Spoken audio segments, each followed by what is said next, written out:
Mae gen i odd socks ymlaen. Paid â poeni. Menter iaith, take 2.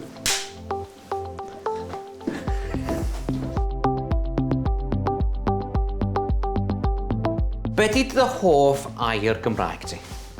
Amgueddfa. Amgueddfa? Amgueddfa. Amgueddfa. Dwi eisiau hoffi deud o amgueddfa. Amgueddfa. Be di hoff gair?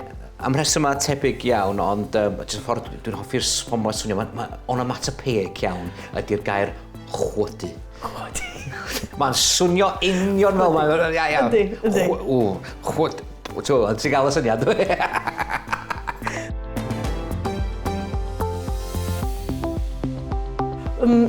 Mantais i fi ydy siarad Cymraeg efo fy nheulu. Mae plant fi'n mynd i ysgol Gymraeg, so mae'n neis gallu siarad hefo nhw adre, mae'n neis i gallu codi geirfa fy hun ac atgoffa fy hun o pethau dwi wedi anghofio ers bod yn yr ysgol.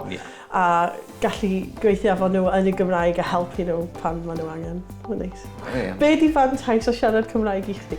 I fi, wel, ti'n bach yn fwy hunanol mewn ffordd, dwi'n cael y cyfle i gweithio yn y Gymraeg. Dwi'n cael mwy o waith gan fy mod i'n gallu siarad Cymraeg. Nes o'n i fel arall, dwi'n perfformio yn y Gymraeg, dwi'n canu yn y Gymraeg, dwi'n neud consirio yn y Gymraeg, a dwi'n gallu mynd o bas ysgolion ardal yma, ysgolion Saesneg a Chymraeg ar yr un pryd. Dwi'n gallu mynd â Cymraeg i fewn i'r ysgolion Saesneg, sydd yn lledfu'r yr iaith unwaith eto i genedlaeth arall.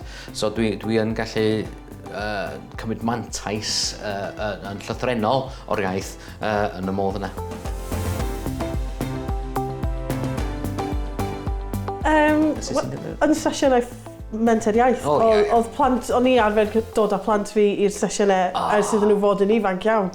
So dwi wedi dod i'r sesiynau am blynyddoedd, a wedyn i cael y siawns i gweithio efo teuluoedd fel teulu ni a teuluoedd yn yr ardal ac yn Wrexham hefyd. Wrth gwrs, dyna sy'n ar unig cwrdd am bod i'n rhedeg sesiynau yn y Gymraeg, a ti'n dod at y blant di, a rwan ti'n gweithio efo ni. Ynddo.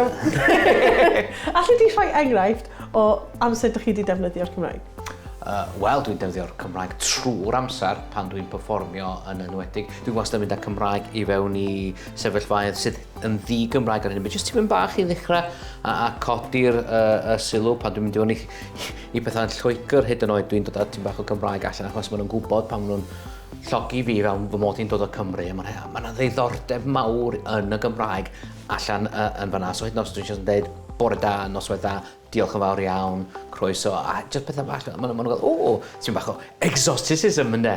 Ti'n gwybod, pan eisi i brifysgol, ynddo, eisi i Aberystwyth, ac oedd y seremoni ar y diwedd pan oedd gawson ni'r cap ar gown a bethau felly, oedd o'n Saesneg ac yn Gymraeg yn y ddwy iaith. A mae fel cael o yn Lloegr sy'n cael o yn Saesneg a Lladin.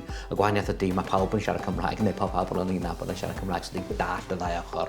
Ac oedd o'n adio rhywbeth ychwanegol. Mae yna hyd a lledrith i'r Cymraeg yn does. Mae yna barddoniaeth, mae yna cerddoriaeth, mae yna canhanedd i'r iaith sydd yn dod allan ac yn creu rhywbeth.